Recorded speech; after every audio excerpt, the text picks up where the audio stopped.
when you come into the office and your printer has done this. Ooh. So my office has a bunch of different printers in it. They're all Creality Ender printers, various different flavors of Creality Ender printers. And yeah, I have all sorts of stuff going on in here. This is my little business. And today I've come in and we have discovered that one of my Creality printers, the first Creality printer that I've ever had, has pooed the bed sheets, shall we say. And weirdly, I've never suffered this before, but the servo itself has locked up. It locked, it seized in one position, and this tray couldn't go backwards or would only step in one direction, ultimately producing this elongated muck that you can see on the work surface there. Yeah, anyway, so this is going to be interesting. I have a bunch of spare parts over here, and I have other servos, but none of them are quite the right size and shape. They're all just either a little bit too short or just a little bit too long. We might get away with this one. This is the closest. So fingers crossed we can get that on there. The other thing I'd like to do is pull that apart and understand what has caused this problem. This is the one that is broken, and it's just locked up. You can't actually rotate the spindle. You can rotate the spindle a little bit, but for some reason it's locked up. I don't know what the cause of that problem is, bearings or something like that. But the good news is it looks as though this little drive band cog here will slide off that spindle. And this is another motor that I had on a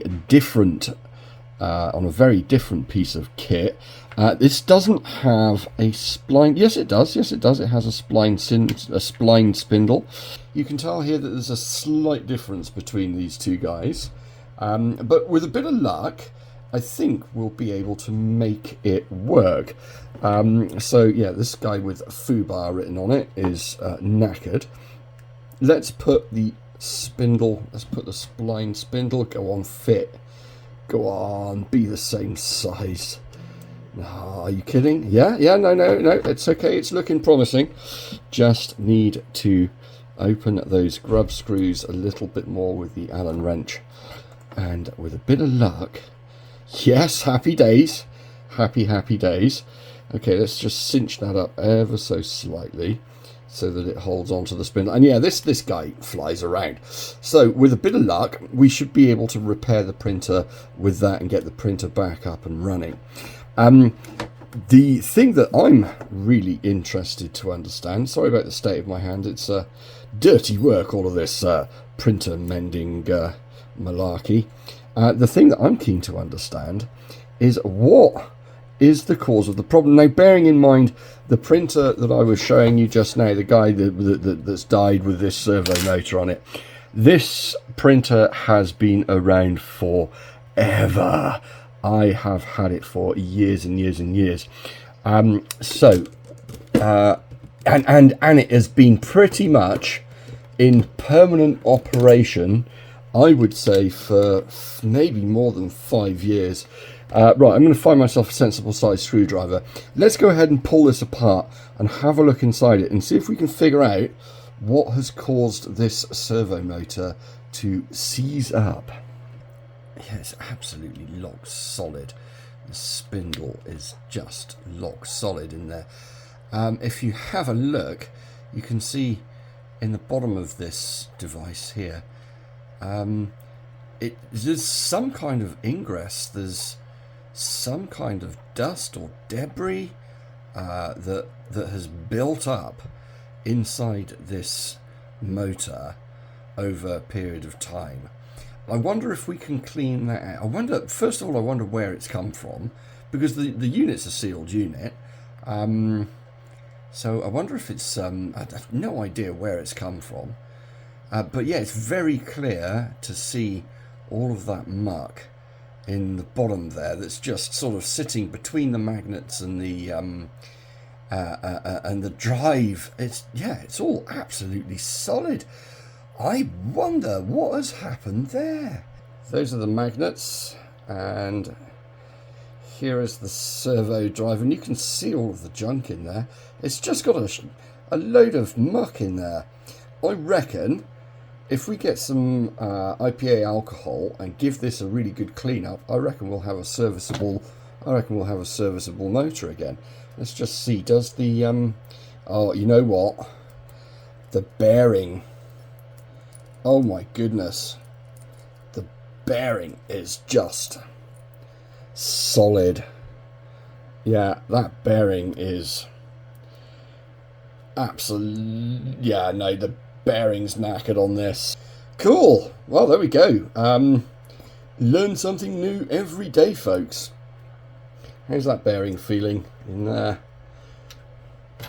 Let's just pop. There's another bearing inside here. Let's just pop that out. Yeah, that bearing feels reasonably free and smooth. Anyway, right. Well, I think we'll go ahead and replace the motor with this one here, which seems to run beautifully. So fingers crossed this will fix our problem. Plug this in here, like so, and pop that in there. Right, we've got a rubber band that needs to go around there.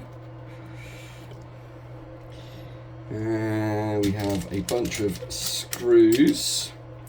So we'll just pop these screws into place. Oops, trying not to lose them. This servo motor might be wired in a different direction. You'd sort of think that they're all standard, wouldn't you? But they might not be. The other thing here, I think we possibly need to move. We need to adjust the position of this cog on the shaft. So we'll just give that a little bit of flexibility there, and we'll get these. We'll get all of these screws in first. Get the servo fitted, and then we'll adjust the. We'll adjust where the cog is. Where do we want that then? Let's have a look. That needs to be pretty much right on the money there. So there you go. Tighten these guys up. You want to tighten up the grub screw that's on the flat surface first. But yeah, there we go. We should have all of that working again. Cool. Let's maybe get this failed print off the board, plug it in, and we'll see what happens. I mean, that feels so much better anyway. Yeah, okay, cool. Alright, here goes nothing then. Let's plug it in, switch it on, and let's see what happens. Can I do some stepping here?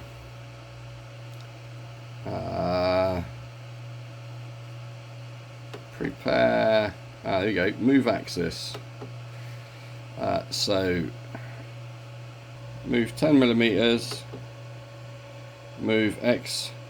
Let's move the Y axis 10 millimeters.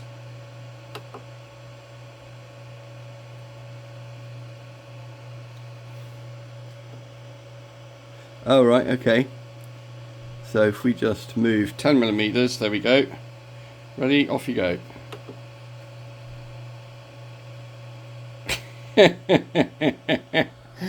Oh, okay, right. Well, there we go. It was worth a try, I guess.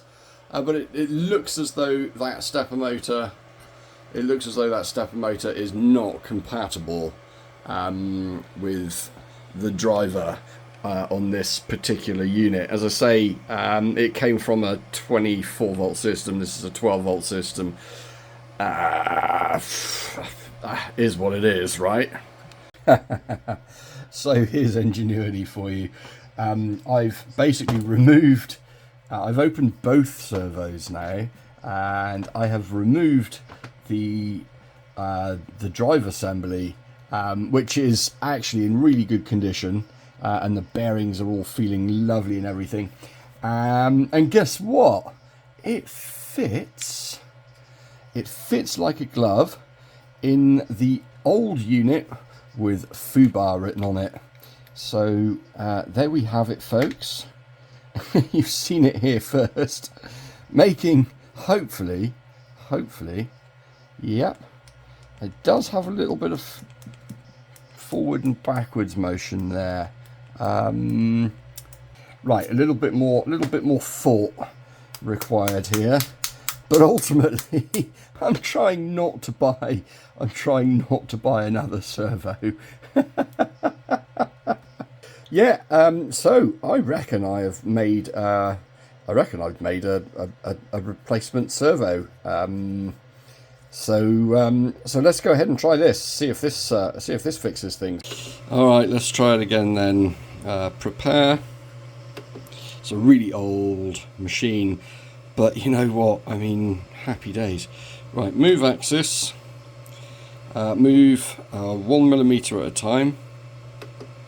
And we're going to move the Y axis, please. Okay, go. Yes! Oh, happy days!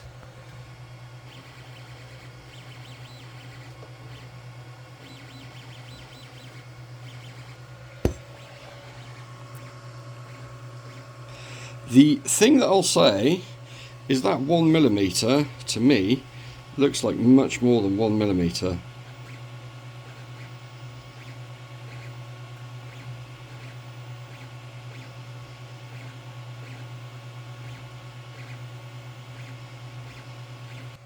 I've got a feeling that now step sizes are incorrect. I think I'm just going to have to put my hand in my pocket and buy a replacement servo. Anyway, we'll give it a go, see how we do. And the device has just reached temperature. That looks a bit quick. I think we're going to hit the end stop. No?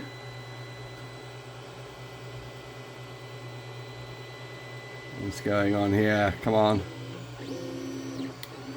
Start squirting out the juice. Okay. Juice is coming out.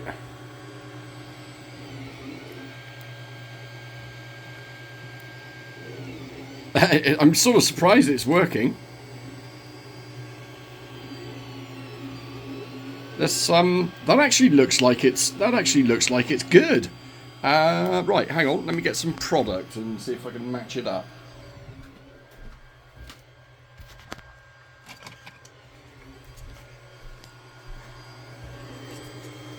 So this is the approximate size of the product, and yeah, this is looking really promising. Oh, well done me. Pat on the back for me. Now, happy days, folks. This is all doing exactly what it says on the tin. So yes indeed, we have fixed it. Ah, there we go. How to repair a really old Creality printer with an incompatible servo by making a replacement servo out of another servo. Awesome. Ah, cool. Right. Anyway, ladies and gentlemen, thanks ever so much for watching the wonderful world of dubious engineering. I do hope you have a fabulous week and weekend, and we'll catch you in the next video. Cheers and bits, folks. Bye for now.